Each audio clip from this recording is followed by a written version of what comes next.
नाजरीन अस्सलाम वालेकुम। इनसाइड न्यूज़ के नए प्रोग्राम के साथ मैं हूं इब्राहिम राजा और आज हम आपको आज़ाद कश्मीर में वज़ीर-ए-आज़म इलेक्शन के हैरान कुन नतीजे के मुतल्लिक आगाह करेंगे। नून लीग और पीपल्स पार्टी के दरमियान लड़ाई ने कैसे पीटीआई को अचानक ये इलेक्शन जितवा दिया। 7 अरकान ने आखिरी लम्हात में कैसे ये पूरी गेम उल्टा कर रख दी।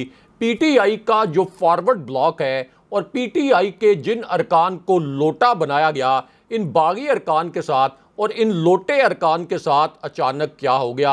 इसी दौरान army chief general Asim Munir का क्या हंगामी नोयत का फैसला सामने आया, यानी एक ऐसा फैसला जिसने शहबाज शरीफ की वजारत उज़्मा को अमलन ख़त्म करके रख दिया। एक आला तरीन सतह के हंगामी फौजी इजलास में क्या हसास नोयत का फैसला किया गया। इसी एक फैसले से शहबाज शरीफ की वजारत उज़्मा अमलन मफलूज होकर रह गई। DGISI जनरल नदीम अंजुम की चीफ जस्टिस ऑफ पाकिस्तान यानी जस्टिस बंदयाल साहब से ताज़ा तरीन और एक और खुफिया मुलाकात की क्या अंदरूनी कहानी पहली मरतबा सामने आई है। इस मुलाकात में फ़ौज से जुड़ी कौन सी दीगर 2 ताकतवर तरीन शख्सियात शरीक थी। इन दोनों ताकतवर तरीन शख्सियात जो कि फ़ौज के आला तरीन ओहदों पर फायज हैं, इनके नाम क्या हैं। सुप्रीम कोर्ट के 2 जूनियर जज साहिबान ने किस तरह से आज के दिन में शहबाज शरीफ को उड़ा कर रख दिया। चीफ जस्टिस साहब के चैम्बर में 3.5 घंटे तक क्या इंतहाई गैर मामूली सूरत हाल पैदा हुई, जिसके मुतल्लिक किसी मीडिया ने कोई खबर शाया नहीं की, किसी किस्म की कोई खबर टेलीकास्ट नहीं की गई। चीफ जस्टिस साहब के चैम्बर में आने वाली 3 ताकतवर तरीन शख्सियात के नाम क्या हैं। सुप्रीम कोर्ट में जब इलेक्शन फंड्स के मुतल्लिक एक मनफी रिपोर्ट जमा करवाई गई तो चीफ जस्टिस साहब का और सुप्रीम कोर्ट का क्या हंगामी फैसला सामने आ गया, जिससे शहबाज शरीफ अमली तौर पर नाअहल हो गए। जजिस कॉलोनी में यानी जहां चीफ जस्टिस साहब की रिहाइशगाह है, जहां पर सुप्रीम कोर्ट के जज साहिबान के घर हैं, यहां पर अफ्तार के बाद क्या 2 हैरान कुन नोयत के वाक़यात हुए। इमरान खान साहब के केस में अब सबसे बड़ा फैसला किस नोयत का आया है और उसके बाद अब इमरान खान साहब ने क्या नया सरप्राइज़ दिया है। इस हवाले से आपको 3 बड़ी खबरों और 2 हैरान कुन वाक़यात की अंदरूनी कहानी सुनाते हैं। सबसे पहले आपको DGISI जनरल नदीम अंजुम के मुतल्लिक सबसे बड़ी और सबसे अहम खबर से आगाह करते हैं। इसी खबर से जुड़ी अब एक वीडियो भी सामने आ गई है। इस एक खबर ने और इस एक वीडियो ने पाकिस्तान की सियासत में सबसे बड़ा भौंचाल बर्पा कर दिया है। कोई तसव्वुर नहीं कर सकता था, कोई इमेजिन नहीं कर सकता था कि DGISI जनरल नदीम अंजुम के मुतल्लिक इतनी हसास नोयत की खबर आज के दिन में सामने आ सकती है। इसी वजह से DGISI के मुतल्लिक इस खबर पर हज़ारों की तादाद में ट्वीट्स किए गए हैं। DGISI से जुड़ी इसी खबर पर मीडिया ने तो कोई ज़्यादा इसको हाईलाइट नहीं किया, लेकिन सोशल मीडिया पर एक बहुत बड़ा तूफ़ान आ गया है और हज़ारों की तादाद में ट्वीट्स के बाद इसी एक खबर के मंदरजात पर ट्विटर पर एक ट्रेंड भी चलाया जा रहा है। अब DGISI जनरल नदीम अंजुम के मुतल्लिक ये जो खबर है, ये चीफ जस्टिस ऑफ पाकिस्तान से ताज़ा तरीन मुलाकात के मुतल्लिक है। इस मुलाकात का कोई एलामिया जारी नहीं किया गया, यानी ऐसा नहीं है कि इस मुलाकात के बाद कोई मीडिया के लिए प्रेस रिलीज जारी किया गया हो, बल्कि ये एक ऐसी मुलाकात है जिसके मुतल्लिक किसी किस्म की कोई प्रेस रिलीज जो है वो जारी नहीं की गई।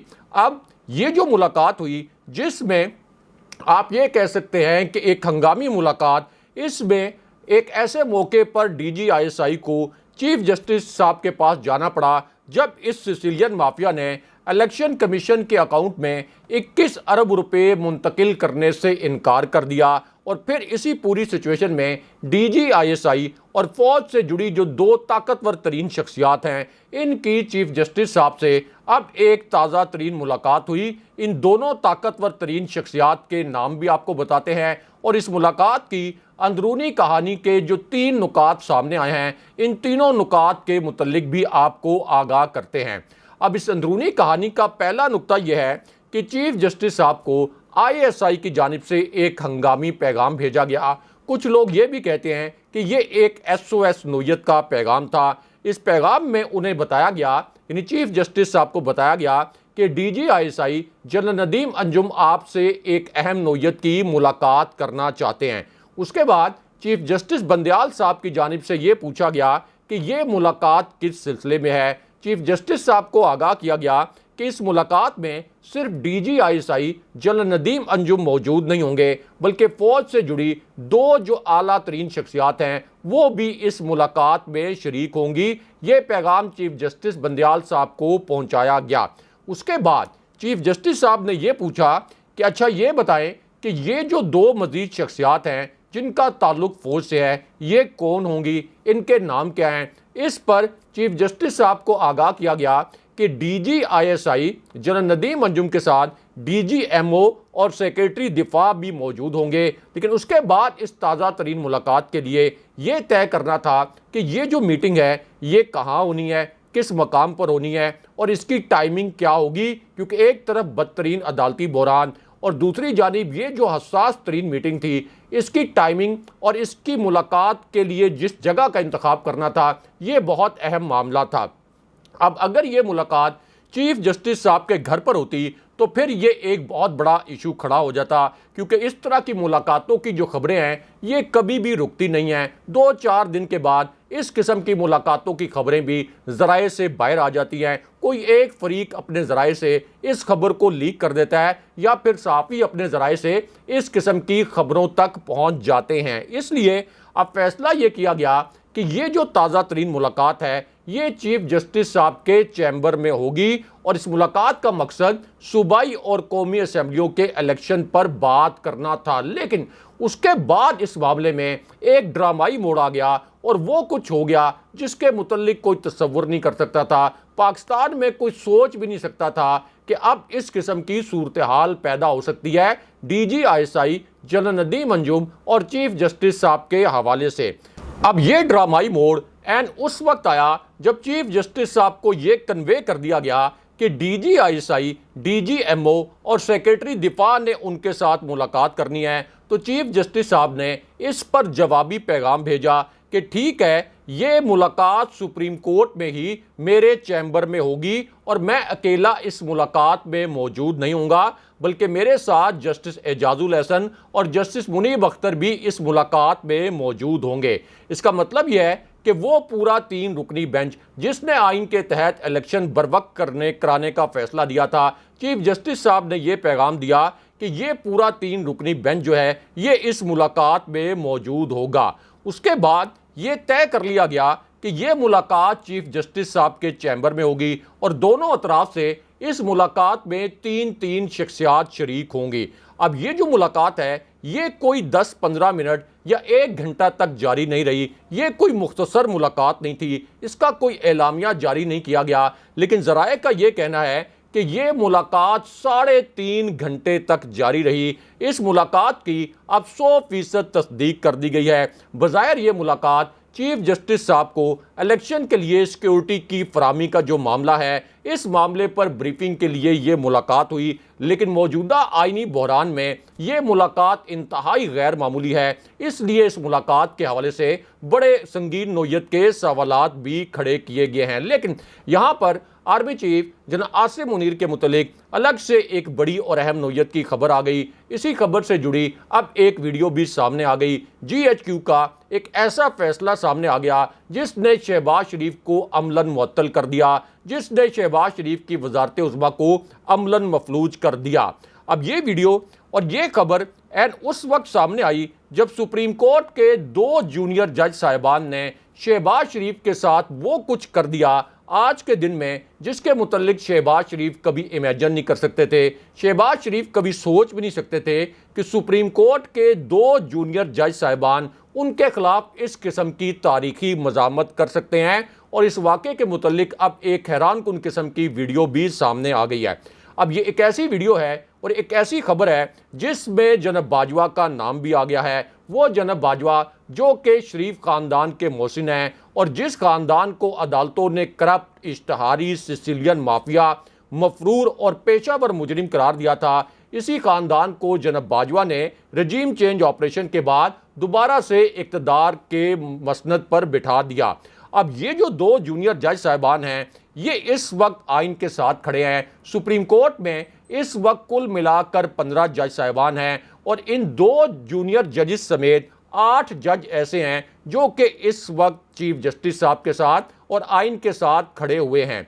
अब यही जो दो जूनियर जजेस हैं, इनका जब तकर्रुर किया गया था तो मौजूदा वज़ीर कानून ने इनके हक में वोट दिया था, यानी इस हुकूमत की हमायत से ही इन जजेस की तकर्री हुई थी। लेकिन अब इस मामले में जनाब बाजवा से जुड़ा एक बड़ा हैरानकुन किस्म का ट्विस्ट आ गया है और वो ट्विस्ट ये है कि अब चूंकि ये दोनों जूनियर जजेस आइन के साथ खड़े हो चुके हैं, तो अब वज़ीर कानून आज़म नज़ीर तारड़ ने ये एक भोंडा किस्म का इंकशाफ किया है, ये एक भोंडा किस्म का इल्ज़ाम लगाया है कि इन जूनियर जजेस की तकर्री के पीछे भी जनाब बाजवा थे। उन्होंने ये भोंडा इल्ज़ाम लगाया कि जनाब बाजवा ने असल में ये पैगाम दिया था कि इन दोनों जूनियर जजेस को सुप्रीम कोर्ट का हिस्सा बनाया जाए। मैं इनके हक में वोट देने के लिए तैयार नहीं था, लेकिन मेरी हुकूमत ने मुझे कहा कि इनको वोट देना है, इसलिए मैंने इनकी तकर्री की हमायत की। ये इंकशाफ जो है ये इस वक्त आज़म नज़ीर तारड़ ने किया। लेकिन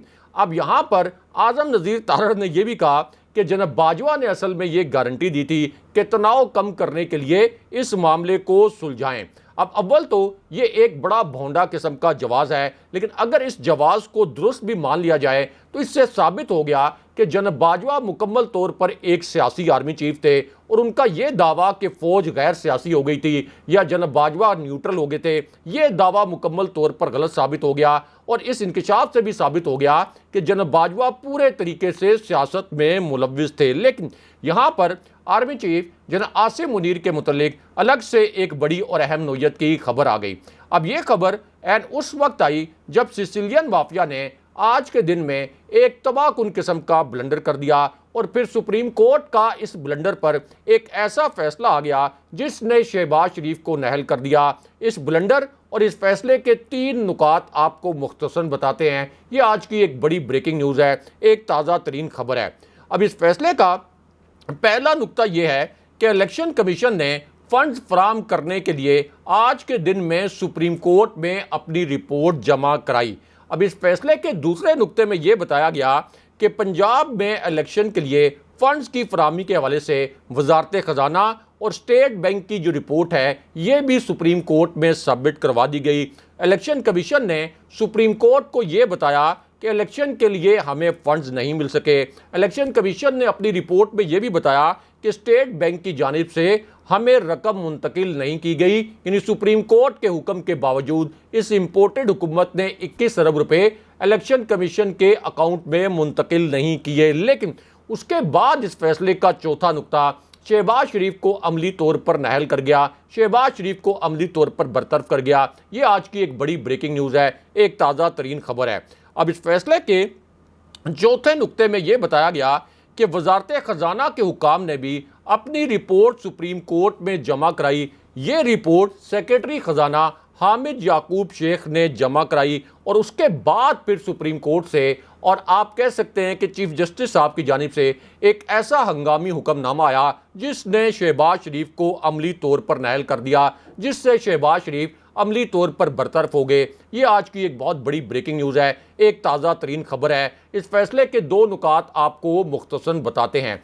अब इस फैसले के पहले नुक्ते में यह कहा गया कि इलेक्शन कमीशन के पास इलेक्शन मुलतवी करने का कोई आईनी अख्तियार नहीं था। हुकूमत की ये जिम्मेदारी है कि वो इलेक्शन के लिए फ़ंड्स एलोकेट करे। अगर हुकूमत इलेक्शन के लिए फ़ंड्स एलोकेट नहीं करती तो इसकी तमाम तर जिम्मेदारी हुकूमत पर आयद होती है। और फिर इसी फैसले के तीसरे और आखिरी नुक्ते में ये कहा गया कि अगर फंड्स फराहम ना किए गए, अगर सिक्योरिटी फराहम ना की गई तो फिर अदालती हुक्म अदूली की बड़ी संगीन किस्म के नताइज बरामद होंगे। और लतीफ़ खोसा ने यहाँ पर एक्सप्लेन किया कि इसके नतीजे में बराह रास्त शहबाज शरीफ की नाहली होगी। लेकिन यहाँ पर आर्मी चीफ जनाब आसिम मुनीर के मुतल्लिक सबसे बड़ी और अहम नोयत की खबर आ गई। उनका एक ऐसा फैसला सामने आ गया जिसने अमलन शहबाज शरीफ को बरतरफ कर दिया। ये आज की एक बड़ी ब्रेकिंग न्यूज़ है, एक ताज़ा तरीन खबर है। अब यह फैसला एन उस वक्त सामने आया जब आज़ाद कश्मीर में वज़ीर-ए-आज़म के इलेक्शन में अचानक एक नया और ड्रामाई मोड़ आ गया और एक ऐसा नतीजा आ गया जिस पर तमाम सियासी हलके हैरान परेशान रह गए। ये आज की एक बहुत बड़ी ब्रेकिंग न्यूज़ है, एक ताज़ा तरीन खबर है। कोई इमेजिन नहीं कर सकता था कि आज़ाद कश्मीर के इलेक्शन में इतना बड़ा ट्विस्ट आ सकता है। आज़ाद कश्मीर में वज़ारत-ए-उज़्मा का जो इंतखाब है, इसके नताइज में इतनी बड़े पैमाने पर तब्दीली आ सकती है। अब ये मोड़ उस वक्त सामने आया जब आज़ाद कश्मीर के वज़ीर-ए-आज़म सरदार तनवीर इलियास को अदालत के खिलाफ एक तकरीर पर नाअहल कर दिया गया। हालांकि पाकिस्तान में मरियम नवाज और शहबाज शरीफ ने ना सिर्फ चीफ जस्टिस के फैसले को रोंदा बल्कि उन्हें गलीज तरीन गालियां भी दी, लेकिन उनके खिलाफ तो कोई एक्शन नहीं लिया गया। दूसरी जानिब आज़ाद कश्मीर के प्राइम मिनिस्टर जिनका ताल्लुक PTI से था, उन्हें नाअहल कर दिया गया। लेकिन अब आज़ाद कश्मीर के नए वज़ीर-ए-आज़म के इलेक्शन का एक हैरानकुन किस्म का नतीजा सामने आ गया है। इस नतीजे के आदादो शुमार आपको बताते हैं, क्योंकि नून लीग और पीपल्स पार्टी को अब एक नाकाबिले यकीन झटका लग गया है। PTI का जो बागी ग्रुप था उसके लिए भी ये एक नाकाबिले बर्दाश्त और नाकाबिले यकीन किस्म का झटका है। इस नतीजे के जो आदादो शुमार हैं उनके मुतल्लिक आपको मुख्तसरन बताते हैं कि किस तरह से नून लीग और पीपल्स पार्टी की जो आपस की लड़ाई है, इसने PTI को ये मार्का जितवा दिया। तो मामला यह है कि आज़ाद कश्मीर के सदर बैरिस्टर सुल्तान महमूद ने कुछ खास कुव्वतों के साथ मिलकर PTI के खिलाफ खुफिया बगावत की और अपना एक फॉरवर्ड ब्लॉक बना लिया। उसके बाद तय ये किया गया कि नून लीग, पीपल्स पार्टी और PTI का ये जो फॉरवर्ड ब्लॉक है, ये PTI के उम्मीदवार के खिलाफ मुश्तरका इलेक्शन लड़ेंगे। यानी नून लीग भी, पीपल्स पार्टी भी और PTI का ये जो बागी ब्लॉक है, ये PTI के उम्मीदवार के खिलाफ मिलकर इलेक्शन लड़ेंगे। बिल्कुल उसी तरह जिस तरह पाकिस्तान में तमाम करप्ट अनासिर और तमाम लोटों को इमरान खान साहब के खिलाफ इकट्ठा कर दिया गया था, इसी तरह अब आज़ाद कश्मीर में भी तमाम लोटों को PTI के खिलाफ इकट्ठा किया गया। लेकिन उसके बाद इस पूरे नतीजे में एक इंतहाई हैरानकुन और ड्रामाई किस्म का मोड़ आ गया, और वो मोड़ ये है कि नून लीग और पीपल्स पार्टी की जो आपस की लड़ाई है, इसने इस पूरे नतीजे को उल्टा कर रख दिया। और ये लड़ाई उस वक्त हुई जब मुस्लिम लीग नून आज़ाद कश्मीर के सदर शाह गुलाम कादिर का एक हंगामी स्टेटमेंट सामने आ गया और उन्होंने ये कहा कि पावर शेयरिंग जो फार्मूला है, इसके तहत हमारा इत्तेहाद सिर्फ पीपल्स पार्टी के साथ था। अगर वज़ीर-ए-आज़म का उम्मीदवार पीपल्स पार्टी से होता तो हम उसको ज़रूर वोट देते, हम उसको वोट देने के पाबंद थे। लेकिन पीपल्स पार्टी ने PTI का जो फॉरवर्ड ब्लॉक है, यानी PTI का जो बागी ग्रुप है, इसके साथ एक खुफिया डील कर ली, इसके साथ खुफिया तौर पर अपने मामला तय कर लिए। और ये डील करते हुए पीपल्स पार्टी ने नून लीग को एतमाद में नहीं लिया। दूसरी जानिब PTI का जो बागी ग्रुप है, इसने भी नून लीग को एतमाद में नहीं लिया। अब उसके बाद बैरिस्टर सुल्तान महमूद आधी रात को एक्टिव हुए और नून लीग के साथ उन्होंने हंगामी मुज़ाकरात शुरू करने की कोशिश की ताकि PTI का जो बागी ग्रुप है, इसके उम्मीदवार चौधरी रशीद के लिए नून लीग की हमायत हासिल की जा सके और किसी तरीके से चौधरी रशीद को प्राइम मिनिस्टर बनवाया जा सके। लेकिन अब ये जो नतीजा है, ये मुकम्मल तौर पर उलट कर रह गया है। इसी वजह से ये आज की एक बड़ी ब्रेकिंग न्यूज़ बन गई, एक ताज़ा तरीन खबर बन गई। पीपल्स पार्टी, नून लीग और PTI का जो बागी ग्रुप है, इनके आपस के इख्तिलाफ की वजह से अब PTI ने ये मार्का जीत लिया। इसके जो आदादो शुमार सामने आए हैं, ये मुख्तसरन आपके सामने रखते हैं। तो मामला ये है कि अब नून लीग और पीपल्स पार्टी में वजारतों की तकसीम पर फूट पड़ गई। इसके लिए पहला फार्मूला ये बनाया गया था कि चौधरी रशीद को वज़ीर-ए-आज़म बनाया जाएगा।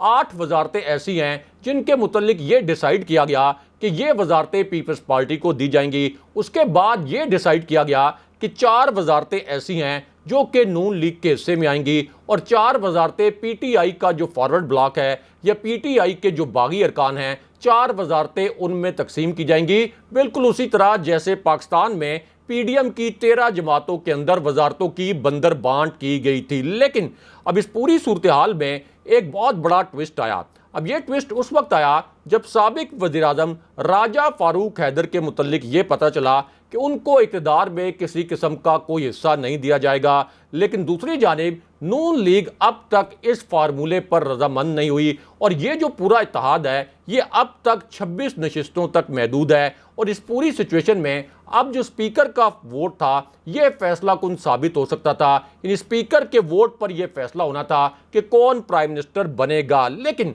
उसके बाद नून लीग ने अचानक ये ऐलान कर दिया कि हमारे जो 7 अरकान हैं ये अपना एक अलग फैसला कर सकते हैं क्योंकि हमें धोखा दिया गया है। पीपल्स पार्टी और पीटीआई के जो बागी अरकान हैं इन्होंने इस वक्त खुफिया डील की और हमें ऑन बोर्ड नहीं लिया। अब इसका मतलब यह है कि ये जो पूरी सिचुएशन है जिसमें पीपल्स पार्टी, नून लीग और पीटीआई के फॉरवर्ड ब्लॉक में इख्तलाफात खुलकर सामने आ गए हैं, तो इस पूरी सिचुएशन में पीटीआई के उम्मीदवार आज़ाद कश्मीर के नए प्राइम मिनिस्टर बन सकते हैं। लेकिन अब भी ये जो तमाम लोटे हैं और करप्ट नासिर हैं ये नून लीग को ऑन बोर्ड लेने की कोशिश कर रहे हैं। अगले प्रोग्राम तक के लिए खुदा हाफिज़।